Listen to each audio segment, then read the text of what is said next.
성경 봉독하겠습니다.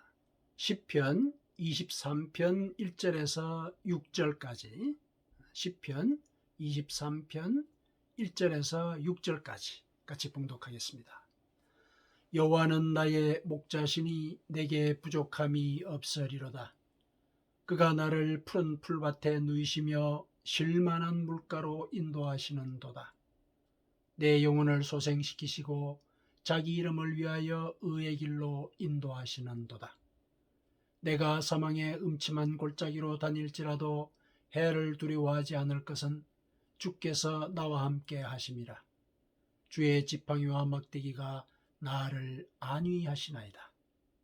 주께서 내 원수의 목전에서 내게 상을 차려주시고 기름을 내 머리에 부으셨으니 내 잔이 넘치나이다. 내 평생에 선하심과 인자하심이 반드시 나를 따르리니 내가 여호와의 집에 영원히 살리로다. 아멘. 오늘 본문은 아마도 다윗의 시편 가운데서 가장 널리 애송되는 그런 시 중에 하나일 것입니다. 우리가 이 시편을 읽을 때마다 우리 마음 가운데 위안을 얻고 우리도 다윗이 고백한 이러한 그 지복의 상태, 이것을 받을 수 있겠다는 그런 소망을 품게 되지요. 다윗이 표현한 이 지복의 상태라는 것은 이 한 구절에 다 응축이 되어 있죠. 내게 부족함이 없으리로다. 이 말 가운데 우리가 육신을 입은 상태에서 누릴 수 있는 그런 복의 극치죠. 부족함이 없다. 육신을 입은 존재는 늘 그 필요에 시달리지 않습니까? 결핍을 늘 느낀단 말이죠. 그런데 부족함이 없는 그런 상태가 하나님을 믿을 때 우리가 얻게 된다, 이 얘기죠. 다윗은 목자로서 이렇게 잔뼈가 굵은 사람이지 않습니까? 목자로서 양을 돌본 그런 체험이 있는데 그 체험에 기반해서 하나님이 자기 목자이고 자기는 양이란 말이죠. 이런 관계로 대비해서 이제 그 지복의 상태를 이렇게 표현을 했습니다.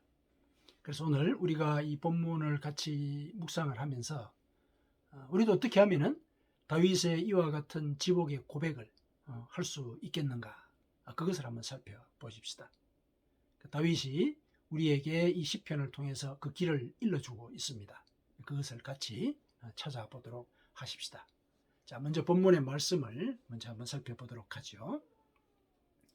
자, 1절에 보니까 여호와는 나의 목자시니, 은유법을 쓴 것이죠. 여호와는 나의 목자이시다. 하나님은 내 목자이라는, 목자가 가지고 있는 그런 속성을 가진 분이시다, 이런 얘기죠. 그래서 목자이시기 때문에 내게는 부족함이 없다, 이렇게 얘기를 하죠. 다소 이제 이렇게 선포적인 이런 표현이기도 하죠. 내가 부족함을 못 느낀다. 왜 못 느끼느냐 하는 얘기를 이제 뒤에 이어서 이제 하게 되죠. 왜 이런 고백을 하게 되었느냐. 자, 보니까 그가 나를 푸른 불밭에 누이시며 쉴만한 물가로 인도하시는도다. 이 목자가 일반적으로 양에게 하는 일이죠. 꼴을 먹이고 또 그 물을 먹여서 이렇게 목마른 것을 이제 해소를 시켜주고 그런 일을 하는 것이죠. 목자가 일반적으로 하는 일이죠. 생명을 유지를 시켜주는 것이지 않습니까? 그 다음에 내 영혼을 소생시키시고, 자, 다소 영적인 뉘앙스가 풍기는 이런 표현인데, 실은 이제 원문을 보면은 내 영혼을 소생시키시고라는 이 표현은 그 영적인 뉘앙스보다는 앞서 꼴을 먹고 물을 마셨기 때문에 내가 원기를 회복했다. 원기를 회복했다. 그 양이 이제 힘이 막 솟는다, 이런 얘기예요. 양이 이제 음식을 먹어서 기운이 솟는다, 그런 개념이에요. 소생시켰다 하는 그런 뜻으로 이해를 하시면 되겠습니다. 그리고 자기 이름을 위하여 의의 길로 인도하신다. 이것도 역시 그 영적인 뉘앙스가 풍기는 말인데, 원문을 보니까 당시에 그 일종의 그 목자들의 관행을 조금 암시를 하고 있는 그런 부분이에요. 목자들은 되게 고용이 된 사람들이거든요. 다른 사람의 양을 대신 쳐준단 말이죠. 그러면 그 일을 지속해서 맡기 위해서는 그 일을 참 열심히 잘한다, 이런 평가를 받아야 되지 않겠습니까? 그래서 목자들은 되게 자기 이름을 걸고 자기가 맡은 양떼를 안전하게, 그리고 아주 살이 찌도록 잘 돌보는 이제 그런 일을 이제 해야 되거든요. 그런 의미예요. 그러니까 자기 이름을 건다는 게 그런 뜻이죠. 그러니까 목자로서의 자기의 직임을 다한다는 얘기예요. 다해서 어떻게 하느냐? 양들을 의의 길로 인도한다. 이 의의 길이라고 하는 것은 또 역시 이제 영적인 뉘앙스가 있지만은 그것보다는 바른 길, 그런 개념으로 이해를 하는 게 좋습니다. 양들에게 있어서 바른 길은 뭡니까? 양들이 다치지 않는 거죠. 해를 당하지 않는 그 길이죠. 그래서 안전한 물가, 그 다음에 풍부한 꼴, 그 다음에 안전한 우리, 이런 곳으로만 이렇게 안내를 하는 것. 그것이 결국은 목자가 이름을 걸고 해야 되는 일이라는 거죠. 그 목자가 실제로 이런 일을 했다는 것이죠. 이런 일을 이제 했다. 그렇기 때문에 내게는 부족함이 없다. 양은 만약 이런 목자를 만났다면은 이제 부족함을 이제 못 느끼는 그런 상태가 된다는 것이죠. 이것이 결국은 목자들이 양에게 보여주는 그런 그 돌봄의 그 구체적인 내용들이죠. 구체적인 내용입니다. 이렇게 이제 표현을 했는데, 이런 어떤 물리적인 행위들, 이런 행위들의 이제 그 영적인 의미는 뒤에 이어서 나옵니다. 목자가 양을 이렇게 돌보아서 부족함을 못 느끼게 하듯이 하나님이 나를 부족함이 없도록 돌보신다. 그 얘기 이제 뒤에 쭉 이어지는 것이죠. 그러니까 앞서 목자가 했던 그 일의 영적인 의미, 은유적인 그 의미가 뒤에 이어서 나옵니다. 내가 사망의 음침한 골짜기로 다닐지라도 해를 두려워하지 않을 것은. 그래서 내가 사망의 음침한 골짜기, 이 양들은 근시라 그러죠. 멀리 못 봐요. 그래서 자기 앞에 이 꼴이 있으면 그 꼴만 보고 이렇게 꼴을 쫓아가는 거예요. 그러다가 잘못해서 이제 벼랑 끝으로 가는 그런 경우들이 있거든요. 이 사망의 이 골짜기를 가는 거죠. 그런 이 경우라면은 이제 그런 상태에 있을 수가 있는 것이 실은 영적으로는 우리의 상태일 수 있는 것이죠. 우리도 현실에 이렇게 집중해서 살다 보면은 현실 너머에 하나님의 거룩한 진리의 길을 우리가 보지를 못해요. 그러다 보면은 현실에 구속이 되어버리죠. 그래서 근시안적인 그런 삶을 살면서 현실의 고난에 매여서 살게 되거든요. 그러면 늘 부족함을 느끼면서 또 부족함을 견뎌야 되는 그런 삶을 살아야 하거든요. 그런데 하나님은 우리가 비록 그와 같은 조건에 처해 있다 하더라도 우리를 보호하신단 말이죠. 보호하세요. 그래서 내가 해를 받을 걸 두려워하지 않는다. 물론 그렇다 해가지고 마음대로 그런데 간다는 얘기는 아니겠죠. 그러면은 사망의 골짜기로 떨어져 버리는 거니까. 내가 실수를 하고 또 실수한 것을 인정을 하고 우리는 회개를 하지 않습니까? 그런 과정들이 우리가 반복하는 거죠. 그런 과정들을. 이런 시행착오들을 우리가 이제 겪는 거죠. 그거를 사망의 음침한 골짜기를 다닌다. 이렇게 이제 표현을 한 것으로 볼 수가 있습니다. 그런데 그 과정에서도 내가 완전히 멸망하지 않을 거라고 생각하는 그 이유는 하나님이 나와 함께 계시기 때문에 그렇다. 목자가 양 곁에 늘 붙어 있는 것처럼 하나님이 나와 함께 계시기 때문에 그렇다. 하나님의 지팡이와 막대기가 나를 안위하기 때문에 그렇다. 이렇게 얘기하죠. 이 지팡이는 목자들이 그 양들의 포식자들이 있죠. 늑대나 이리, 이런 그 포식자들을 쫓기 위해서 가지고 다니는 몽둥이 같은 거예요. 몽둥이. 일종의 무기죠. 몽둥이 같은 것이고, 그 다음에 막대기는 양들이 이렇게 잠못 이렇게 가는 걸 이렇게 툭툭 치면서 안쪽으로 이렇게 몰아가는, 안내하는, 안전한 길로 안내하는 그런 데 사용이 되는 도구입니다. 그래서 하나님이 이제 가르친다는 얘기죠. 가르친다는 얘기, 진리의 길, 의의 길을 가르친다는 얘기죠. 그런 일을 하나님이 내 곁에서 해주시기 때문에 나는 비록 내가 시행착오를 겪는다 하더라도 내가 멸망하지 않을 것이다. 왜냐하면 나는 그 가르침을 받아들이고 또 다시 회개기를 갈 존재이기 때문에. 그런 얘기가 밑에 이제 깔려 있는 것이죠. 그런데 이렇게 하나님이 나를 지켜주시는 그런 모습이 마치 내 원수의 목전에서 내게 상을 차려주시고 잔치상을 차려주는 것 같다는 거예요. 그리고 기름을 내 머리에 부으신 것과 같다. 이렇게 표현을 합니다. 목자의 얘기를 하다가 갑자기 잔치를 배설한 어떤 주인의 모습으로 이렇게 이미지가 넘어가는 것 같은데, 뭐 그렇게 보면은 조금 이렇게 이미지가 좀 연결이 좀 잘 안 되지 않습니까? 그런데 제일 먼저 첫 줄에서 여호와는 나의 목자이시니 내게 부족함이 없으리로다, 이렇게 선언적으로 제시를 했기 때문에 맥락이 쭉 이어진다는 전제하에서 이 잔치를 배설하는 장면을 또 하나의 비유로 볼 수가 있습니다. 무슨 얘기냐면은 목자가 양을 이렇게 포식자들이 보는 앞에서 돌보지 않습니까? 포식자들은 이 이제 양들의 원수지 않습니까? 원수들이 보는 앞에서 이 목자가 양을 돌보는 이런 모습이 마치 하나님이 우리를 사탄이 보는 앞에서 지키시는 것 같다. 그렇죠? 마치 사탄이 보는 앞에서 잔치상을 차려놓고 나의 머리에 기름을 부어서 존대하는 그런 모습을 과시적으로 보여주는 것 같다. 이렇게 이제 보는 것이 그 맥락상 뜻이 통한다고 볼 수가 있겠습니다. 그러니까 하나님이 목자로서 나에게 행해 주시는 그 일이 사탄에게는 그렇게 보인다는 얘기예요. 사탄 눈앞에서 막 배알이 꼴리도록, 예를 들면은 잔치상을 차려가지고 나를 막 이렇게 기름을 발라서 머리에 기름을 발라서 존대하는 그런 이제 모습을 보여주는 것으로 이해를 시킬 수가 있다는 것이죠. 그러니까 하나님이 우리를 그렇게 대접을 하신다는 겁니다. 사탄이 보는 데서도 그런 면을 이렇게 표현을 한 것이죠. 그래서 내 잔이 넘칩니다. 제가 충족합니다. 이런 얘기죠. 잔이 넘친다는 얘기는 제가 충만합니다. 이런 뜻입니다.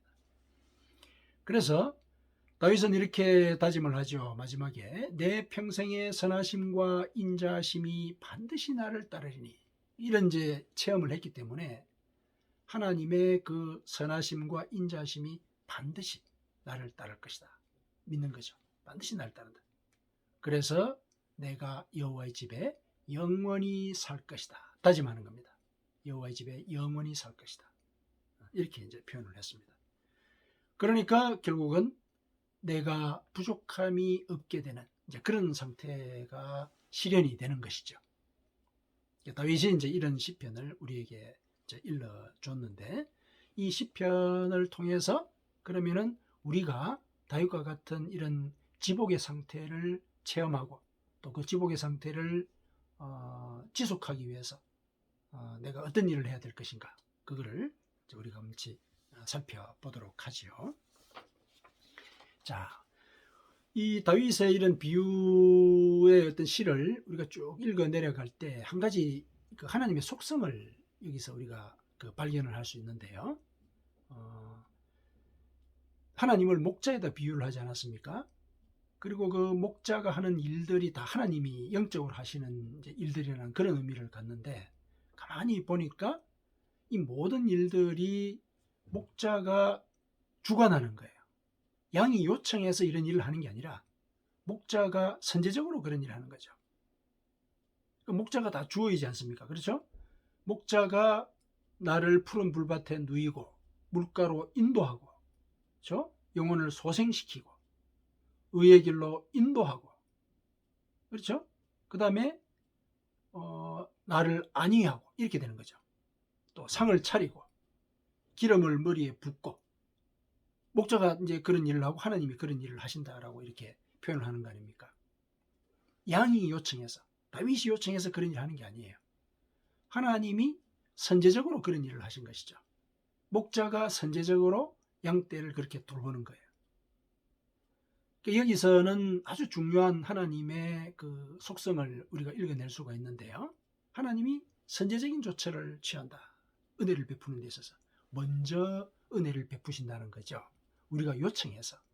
은혜를 예를 들어서 이렇게 시해하듯이 베푸시는 게 아니라 하나님이 먼저 은혜를 베푸신다는 거예요. 이거는 사랑의 표현이죠. 사랑이라고 하는 게 그런 거 아닙니까? 선제적인 조처를 취하는 것. 그게 사랑의 새로운 정의예요. 어떤 정서적인 정의를 내릴 수도 있지만은 사랑에 대해서, 그리고 행위적인 조처를 뭐 또 다르게 내릴 수도 있지만은 여러 가지 정의들 중에 한 가지가 사랑이란 선제적인 조처를 취하는 것, 먼저 베푸는 것. 이게 사랑이라고 얘기할 수 있죠. 왜 그렇게 정의를 할 수 있느냐? 하나님이 그렇게 보이셨거든요. 하나님이 먼저 은혜를 베푸셨다. 먼저 선제적인 조처를 베푸신 것이죠. 그에 대해서는 요한 1서 4장 10절에 분명히 우리에게 일러주고 있죠. 분명히 일러주고 있는지 그 말씀이 이런 거죠. 사랑은 여기 있으니. 사랑이 뭐냐 하면 이런 얘기죠. 뭐냐면은 우리가 하나님을 사랑한 것이 아니요 하나님이 우리를 사랑하사. 하나님이 먼저 우리를 사랑하셨다는 얘기예요. 그것의 표현이 뭐냐? 우리 죄를 속하기 위하여 화목제물로 그 아들을 보내셨다. 먼저 우리를 사랑하셨기 때문에 우리가 죄 가운데 죽지 않도록 그 죄의 짐을 대신 질 그 존재를 보내신 것이죠. 먼저 하나님이 사랑을 하셨다는 얘기죠.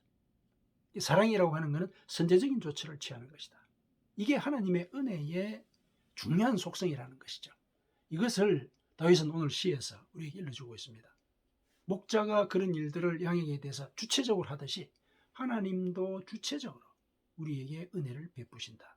주체적으로 베푸신다는 것은 우리의 요청에 의해서 그 일을 하신다는 게 아니라 선제적으로 먼저 우리의 필요를 아시고 우리에게 은혜를 주신다. 그런 얘기죠. 그렇게 이제 우리에게 은혜를 베푸시는 이제 하나님을 다윗은 알고 있었던 것이죠. 자기가 목자였기 때문에 또 그렇게 양들을 돌봤기 때문에 아마 하나님도 그렇게 이해를 할 수 있지 않았을까 그런 생각이 듭니다. 이거는 다윗 혼자의 그와 같은 주관적인 그런 개념이 아니라 하나님의 속성이 그러해요. 요한 1서에서 나온 얘기가 그거죠. 인간의 몸을 입고 이 땅에 오셨어요. 우리가 하나님 보고 인간의 몸을 입고 오십시오 요청한 게 아니거든요. 하나님이 인간의 몸을 입으셨어요. 선제적으로 우리를 구원하시기 위해서 그런 은혜를 베푸셨죠. 그게 하나님의 사랑의 중요한 속성을 보여주는 행위죠. 선제적인 조처를 취하시는 것. 그래서 하나님이 먼저 사랑의 손을 우리에게 내미신 거잖아요. 그래서 우리가 그 손을 잡으면 우리는 그 사랑 안으로 들어가는 거죠. 그 사랑 안으로 들어가는 거예요. 그 손을 잡지 않으면은 결국은 이 양떼들이 이 목자의 지팡이와 막대기의 안내를 거부하는 것과 같잖아요. 그러면 사망의 음침한 골짜기로 떨어지는 거예요. 떨어지게 되죠. 그런데 우리는 그 손을 잡았지 않습니까? 그리스도의 그 십자가의 순환을 내 죄를 대신하신 사랑의 표현으로 우리가 믿게 됐지 않았습니까? 사랑의 손길을 우리가 잡은 거예요. 그러면은 하나님의 사랑 안에 우리는 거하게 되는 것이죠. 그렇죠? 하나님의 사랑 안에 거하게 되는 것입니다. 우리가 사랑 안에 거하게 되면은 그 사랑을 베푸시는 그 주체도 우리에게 들어오시는 거죠. 그렇죠? 그러니까 사랑은 사실은 서로가 하나 되는 거예요. 내가 그 안에 거하고 그가 내 안에 거하는 것. 그게 사랑의 가장 중요한 공간 개념이잖아요. 공간 개념. 내가 그 안에 거하고 그가 내 안에 거하는 것. 일체인 것이죠. 일체. 이게 그 사랑의 가장 그 핵심적인 요소를 일러주는 부분이지 않습니까? 그러니까 하나님이 내 안에 거하고 내가 하나님 안에 거하는 것. 이게 바로 하나님이 베푸신 그 사랑의 이 어떤 그 완성된 경지, 이걸 보여주는 것이죠. 그렇게 해서 이제 우리가 하나님의 사랑 안에 거하고 그로 해서 하나님이 내 안에 거하시는 이런 이제 그 상태에 우리가 살고 있는 것이죠. 그런데 그런 상태를 이제 살고 있다라고 우리가 받아들이기는 하는데 우리가 현실을 살아가는 가운데 이제 그러한 이 상태에 대한 믿음, 이런 것들이 좀 희박해지죠. 왜냐하면은 이제 결핍에 시달리잖아요. 그러다 보니까 우리의 정욕과 탐심이 또 발동을 하고, 그래서 우리의 영혼의 눈이 또 어두워져서 내 안에 하나님이 계신 것을 잊어버릴 때가 많거든요. 그래서 나의 정욕과 탐심을 쫓아가는 그런 일들을 또 벌이죠. 그렇게 이제 살다가 보니까 어쩔 수 없이 또 부족함을 또 느끼게 되는 이런 이제 일들을 우리가 자꾸 이제 반복을 하는데, 우리가 이제 영적으로 성장해가는 그 과정은 그와 같은 반복의 횟수가 줄어드는 거죠. 시행착오의 횟수가 줄어드는 것. 그게 이제 영적인 성숙의 이제 과정이거든요.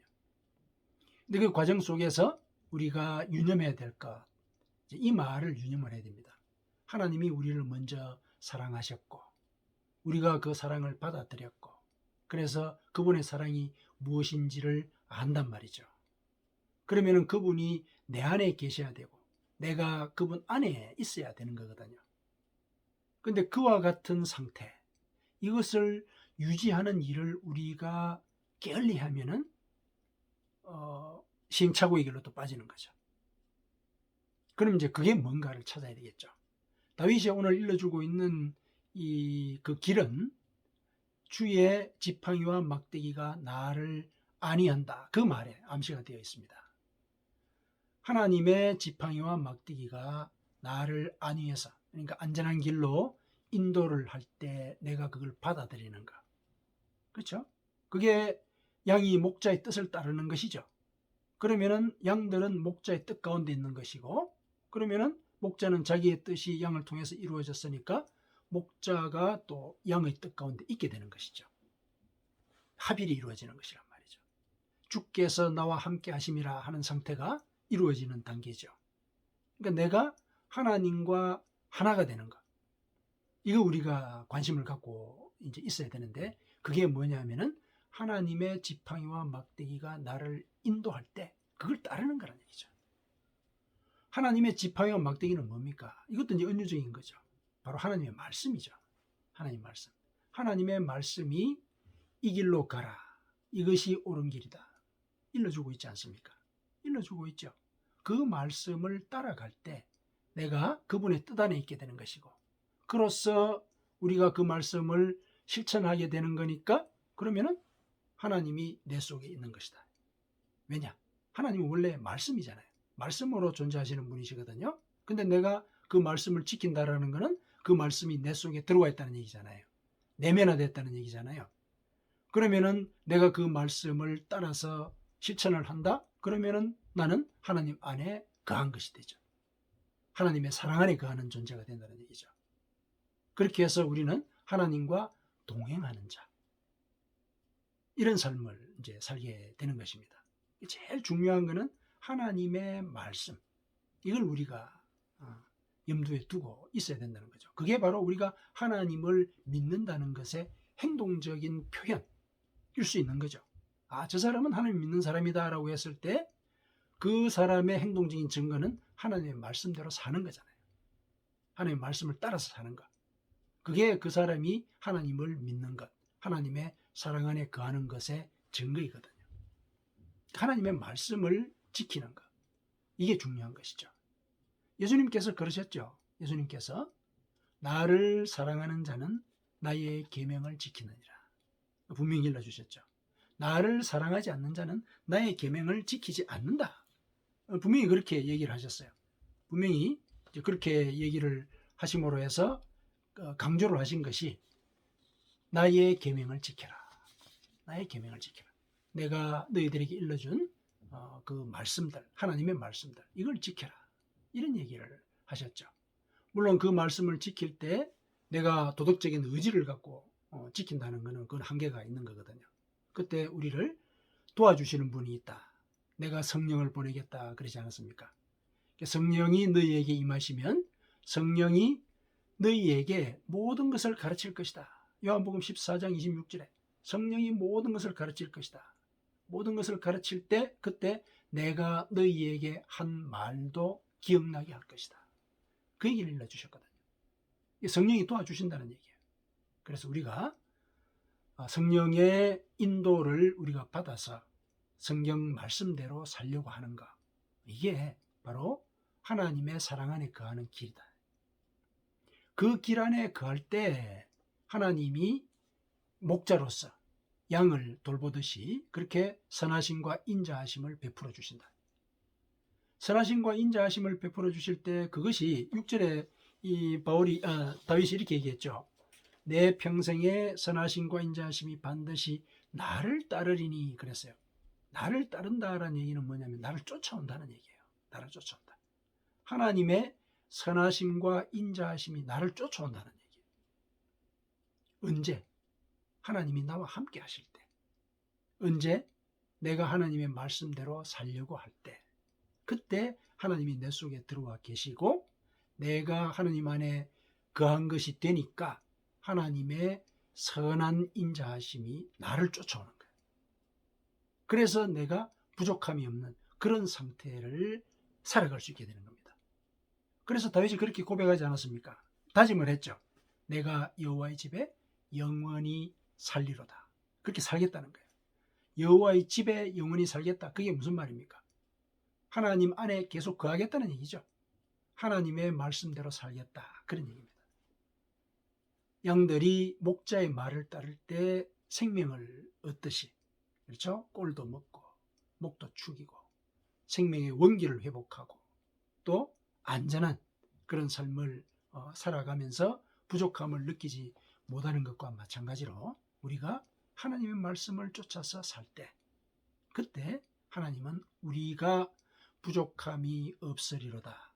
이런 고백을 할 정도로 그분의 선한 인자하심을 베풀어 주신다는 것이죠. 그래서 하나님의 말씀을 지키려고 노력하는 것, 이거는 우리의 생명의 길이고 또 육신을 입은 이 상태에서 부족함이 없는 그런 상태를 우리가 체험하게 되는 그런 길이다.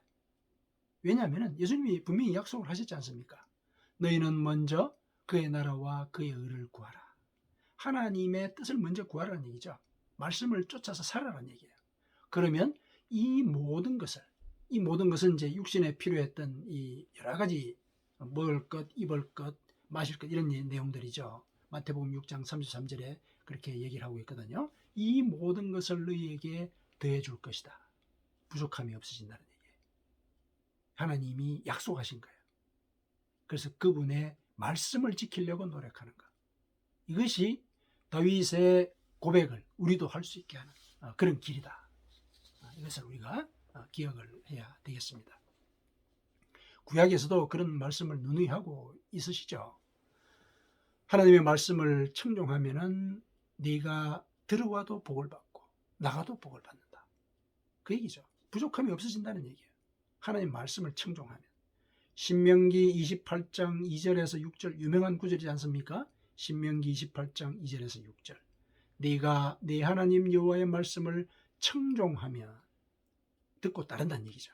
따르면 이 모든 복이 네게 임하며 네가 들어와도 복을 받고 나가도 복을 받을 것이니라. 약속입니다. 하나님이 모세를 통해서 백성들에게 공언한 그런 약속입니다. 그러니까 그 말씀을 지켜나가는 것, 이것이 생명의 길이고 또 그것이 우리가 육신을 입은 상태에서 부족함 없이 이 땅을 살아가는 그런 길이기도 하다는 것이죠. 그럼 이제 여기서 우리가 조금 한 가지 좀 주저되는 부분이 있지요. 하나님의 말씀을 지키는 게 어렵습니다. 이런 이제 고백을 하지 않습니까? 하나님의 말씀을 지키는 게 어렵습니다. 그런데 사실은 이제 그런 고백을 하는 경우는 실은 내 영혼의 눈앞에 나의 정욕과 탐심이 먼저 자리를 잡고 있기 때문에 그렇습니다.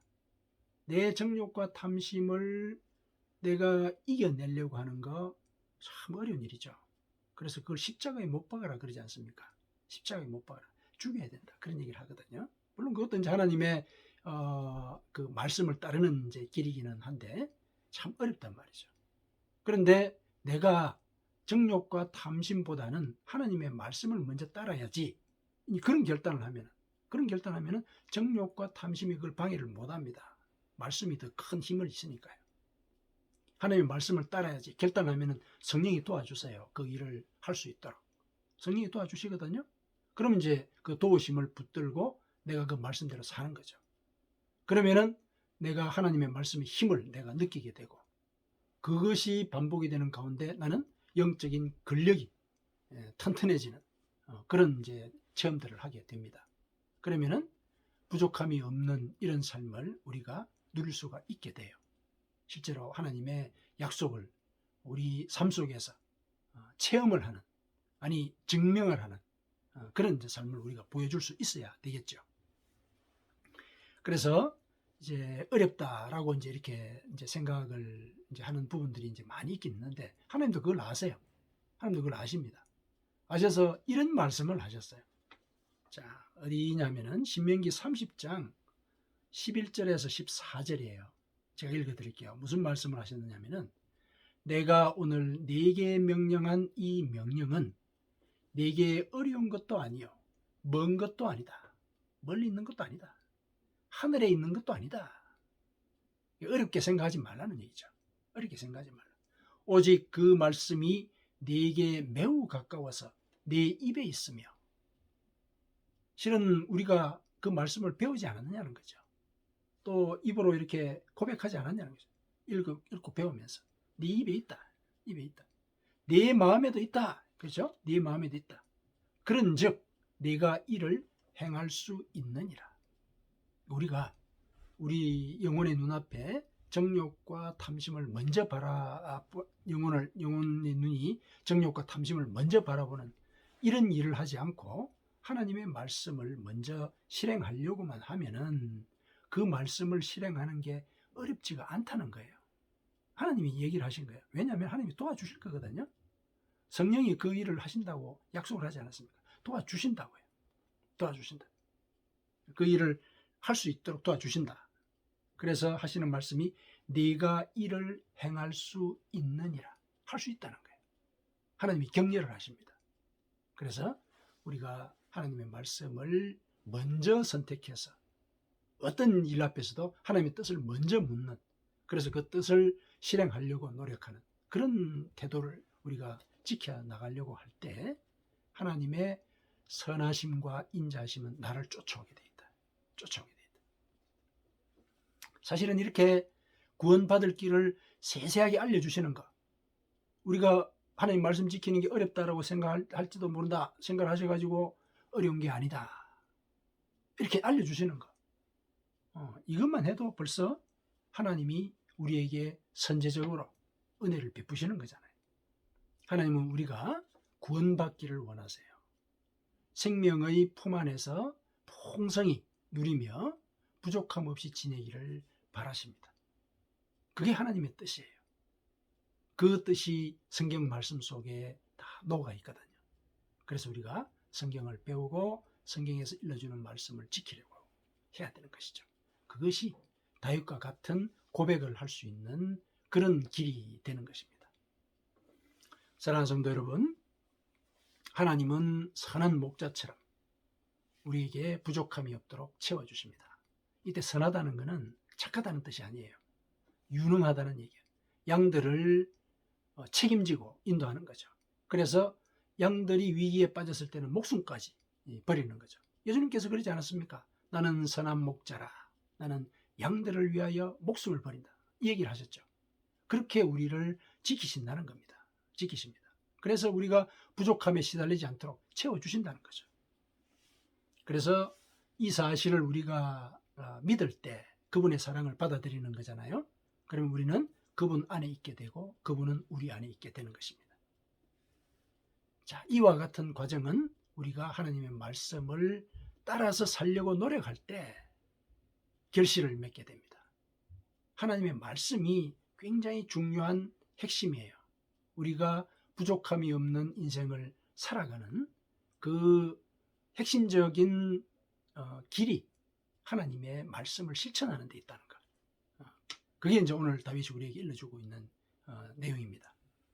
그렇게 해서 우리가 말씀을 실천하면서 하나님이 내 속에 거하고 내가 하나님 안에 거하는 그런 체험을 하는 가운데 우리는 목자가 양을 돌보듯이 하나님이 선제적으로 우리에게 은혜를 베푸시는 그런 체험을 하게 되고 하나님의 말씀의 진실성을 우리의 삶을 통해서 증언하는 그런 삶을 살 수 있게 되는 것입니다. 사랑하는 여러분, 평생 그분의 말씀을 지키면서 그 말씀이 안내하는 대로 영적인 진리의 길을 쫓아서 하나님이 선제적으로 베푸시는 그 은혜를 풍성히 누리며 부족함이 없으리로다, 이런 고백을 하는 삶을 사시기를 축원합니다. 아멘.